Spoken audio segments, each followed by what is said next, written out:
Hi, boys and girls. This is Mrs. Klopke, and I'm at home staying nice and safe, just like I know all of you. But today, I do have my friend Susie who came to visit. She is missing you so much. She wishes that she could cuddle on you and give you a nice big smile with her face, even though I know you can see her right now. Well, she helped me, just like JoJo always does, pick out some cool books. And I know that this is Week of the Young Child. And this week we want to celebrate how special you are to each other, to your friends like JoJo and Susie, and your mommies and your daddies and your brothers and your sisters and all your friends and family, and lots of them who you can't see very well right now. But we know that they're thinking of you just like we are thinking of you. Well, I brought some books today. Susie, what do you think? Do you think they're going to enjoy some of our friend and animal books? Yep, I think you're right. And Pastor Paul's here to help us too with some of our songs and also to help with Susie too. So here we go. We're going to get started on one of my favorite books, our favorite authors, and his name is, the book is called Panda Bear, What Do You See? And two of my author-illustrator friends, Bill Martin Jr. and Eric Carle, made this book a few years ago. And it's so much about different friends, animal friends in particular, that like to be friends together and have fun together. So let's read about them. Panda Bear, What Do You See? And the publisher of this is Henry Holt and Company out of New York. Here we go. Panda Bear, what do you see? I see a bald eagle swaying at me. Bald eagle, what do you see? I see a water buffalo charging at me. Water buffalo, what do you see? I see a spider monkey swinging by me. Spider monkey, what do you see? I see a green turtle swimming by me. Green turtle, what do you see? I see a macaroni penguin strutting by me. Macaroni penguin, what do you see? I see a sea lion splashing by me. Sea lion, what do you see? Ooh, I see a red wolf sneaking by me. Red wolf, what do you see? I see a whooping crane flying by me. Whooping crane, what do you see? I see a black panther strolling by me. Black panther, what do you see? I see a dreaming child watching over me. Dreaming child, what do you see? I see, and he's going to see a lot of different things. I see a panda bear and a spider monkey and a green sea turtle and a red wolf and a whooping crane, a bald eagle, a water buffalo, a macaroni penguin, a sea lion, and a black panther, all wild and free. That's what I see. And I love to see these animals when I go to the zoo. I've been watching some of the zoo programs on TV, and I've seen a lot of those animals at the zoo and how they take such good care of them because, God made them all very, very special, just like he made each of you very special. You have different colors of hair and eyes, and some are tall and some are short, and God made us each very special, and he knows exactly who we are and what our name is and where we live and all of our friends and family members. And we're so blessed with so many of them. In our next book, A Rainbow of Friends, it shows how God makes lots of different people and how we can all be friends. Well, let's read it. The illustrator and the author, that means they wrote all the words as well as the pictures, is a person by the name of P.K. Helleman. And it's published by publishing house in New York. A rainbow of friends is the vision we see when we think of peace and world harmony. Look at all those different boys and girls. Some friends are funny and some friends are stars. Some friends wear clothing that's different than ours. But all friends are special and add in some way to the richness of life, how we think and what we say. A rainbow of friends is a dream that we share where everyone's treated with kindness and care. A friend can be challenged in movement or speech. A friend may be distant or difficult to reach. Still, each friend is given a share of our hearts, so no one feels different, unloved, or apart. We're all very special to God. A rainbow of friends is a chance for us all to help one another when we stumble or fall.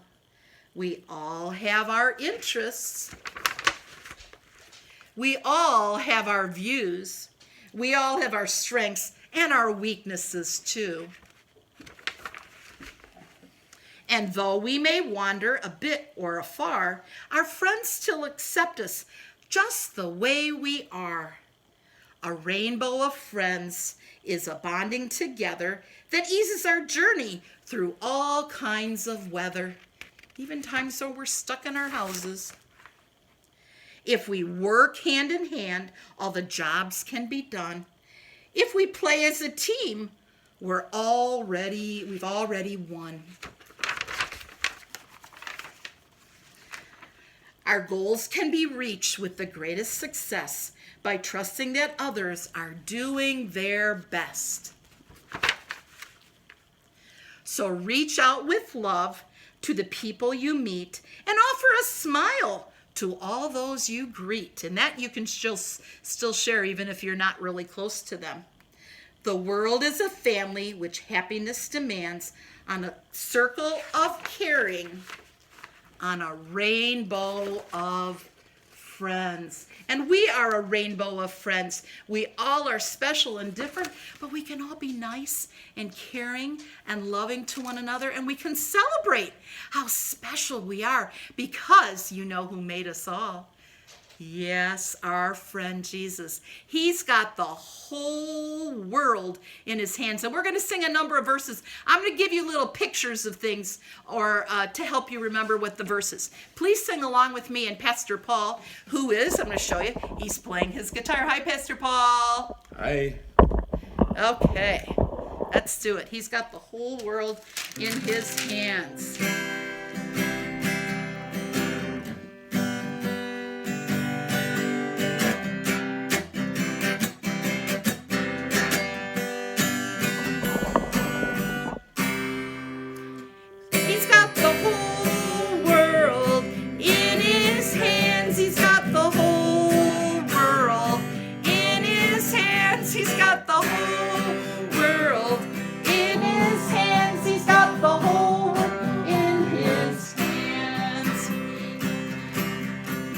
He's got the boys and the girls in his hands. He's got the boys and the girls in his hands. He's got the boys and the girls in his hands. He's got the whole world in his hands.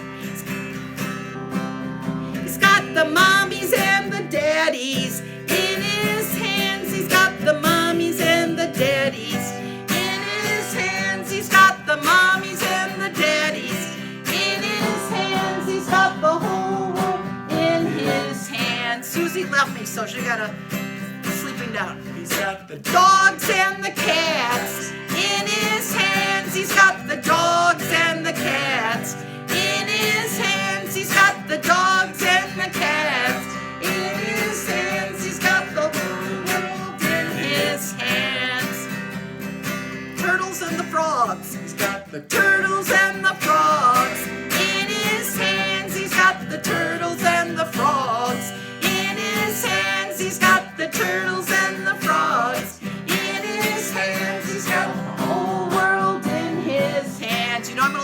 this one.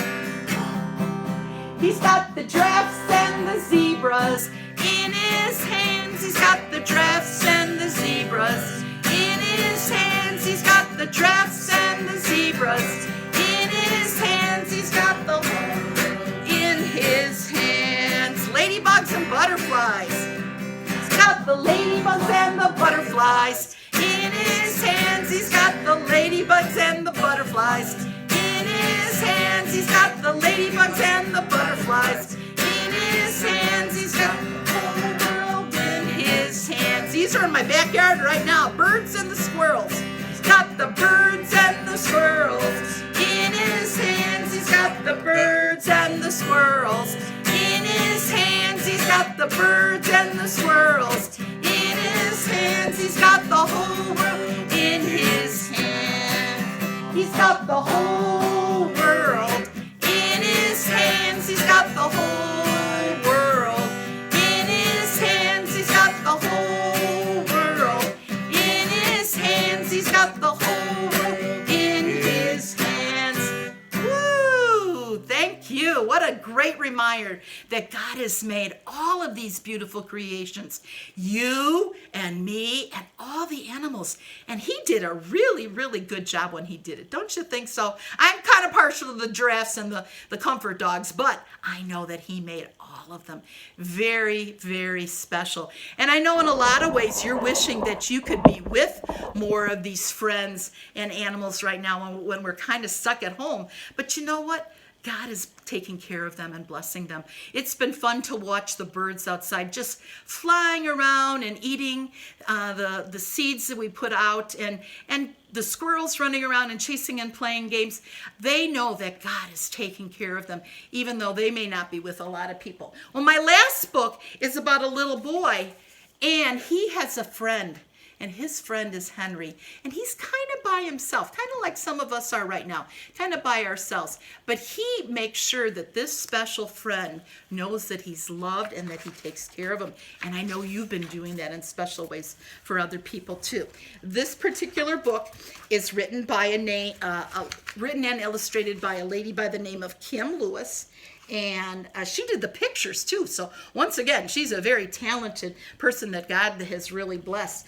And it's published by the Candlewick Press. Let's read about my friend Harry.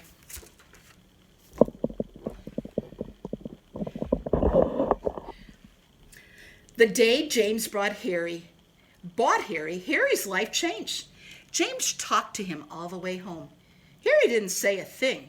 He just sat in the car looking clean and new and neat. And by the way, Harry is kind of like this little guy. This is my teddy bear. And he's been with me for a long time. Actually, it was my son's teddy bear. And he is just very, very special. And when I read this book, I thought of my son's teddy bear and how special he was. Let's find out more about him. What are you thinking? James asked. But Harry never said.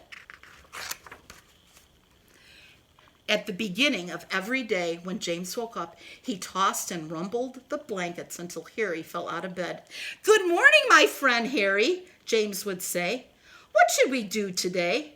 But Harry never said.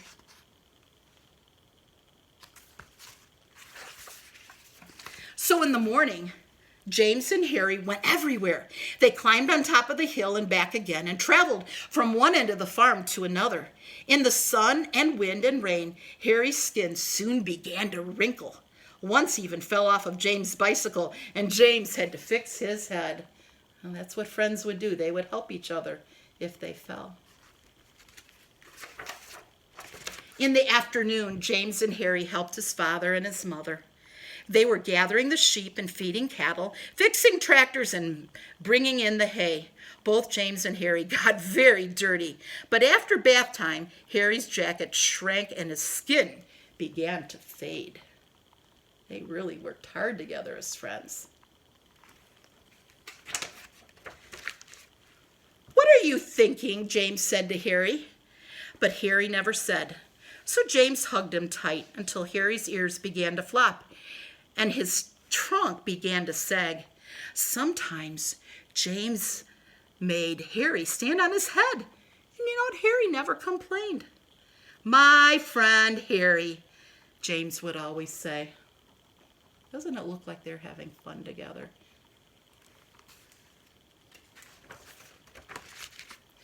At the end of every day, James tucked Harry into bed beside him, and he would read him story after story, and they talked, and they talked, and they talked. Are you listening? He yawned.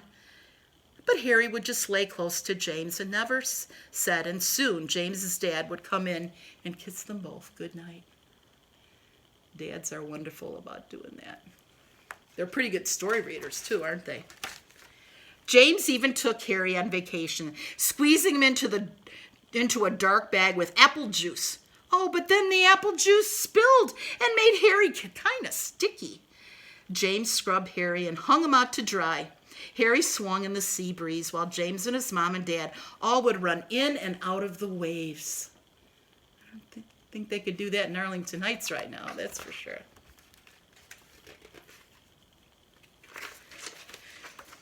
Then one day, Harry could no longer sit up straight. James propped him up in a chair. I'm going to school today, James said. What do you think? Harry was quiet. James put on his brand new clothes and got a little quiet too. Friends need to talk to each other. Harry stayed cuddled up in James's mother's arms while the children played all in the schoolyard. When James went to school, his mother waved and then drove home very quietly with Harry inside. James's mother tucked Harry into James's bed and softly closed the door. Henry lay very, very still. Cows mooed faintly in the distance, and James's father drove the tractor out into the farmyard. Birds pecked and peeped by the bushes by the house. The sun rose up and went around, warming Henry where he lay until it was afternoon. Henry lay still, waiting all by himself without James. Sometimes it is kind of sad. We don't get to see our friends all the time, and that's what's happening to James and Henry. They can't see each other as much. That night, James told Henry about his day. I guess I'll be going to school again tomorrow, he said. Henry was very quiet. James stared into the dark for a long time. Did you miss me, my friend? Harry, he asked. The next day, James took Harry to school. Well, just this once, he said, until you get used to me being on my own. Harry sat up very close to James and never said a word. My friend Harry. He did something special for his friend. He brought him to school. Now, we may not always be able to bring everything we want to school, but it is kind of nice and very special to have something for our friend and to care for them in whatever way. It may be making a picture for them. It may be singing a song to them over a Zoom meeting or over the phone. It could be remembering them in our prayers at night. But your friends care about you, and I know you care about them, just like we have a very special friend who's with us every single day. No matter where we are and what we do, he cares so, so much about us, and that is our friend Jesus. And I pray, boys and girls, that you remember that Jesus is your very special friend. Until next time, have a great day. See you soon. Bye from Mrs. Klopke and Pastor Paul and Susie too. Bye.